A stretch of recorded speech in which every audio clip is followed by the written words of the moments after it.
শাক পাতা খেতে আমি ভীষণই পছন্দ করি, তার মধ্যে যদি হয় কুমড়ো ডোকা তাহলে তো আর কোনো কথাই হবে না। তো আমি কীভাবে কুমড়ো ডোকা রান্না করি সেটাই তোমাদের সাথে শেয়ার করব। তো প্রথমে এখানে কড়াইয়ে তেল গরম করে দিয়ে দিচ্ছি চিংড়ি মাছ।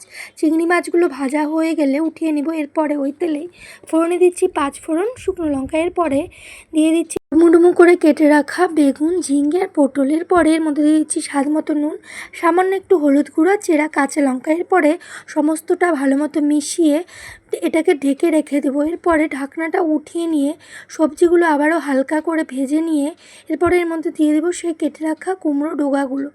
কুমড়ো ডোগাটা দিয়ে এরপরে সমস্তটা আবারও কিছুক্ষণ নাড়িয়ে চাড়িয়ে আবার মজে যাওয়া পর্যন্ত এটাকে আমি ঢেকে রেখে দেবো। এদিকে আমার সমস্ত সবজিগুলো মজে গেছে। এরপরে বেশ কিছু ভাজা ভাজা করে দিয়ে দেবো সেই আগের থেকে ভেজে রাখা চিংড়ি মাছগুলো। দিয়ে আবারও কিছুক্ষণ সমস্তটা মিশিয়ে নিয়ে দিয়ে দেবো স্বাদ মতো চিনি। চিনি দিয়ে আবারও কিছুক্ষণ নাড়িয়ে চাড়িয়ে নিলেই তৈরি হয়ে গেল চিংড়ি মাছ দিয়ে কুমড়ো ডোগা রেসিপি। তো তোমরাও একবার আমার মতো করে ট্রাই করে দেখতে পারো, খেতে ভীষণই ভালো লাগে। Thank you.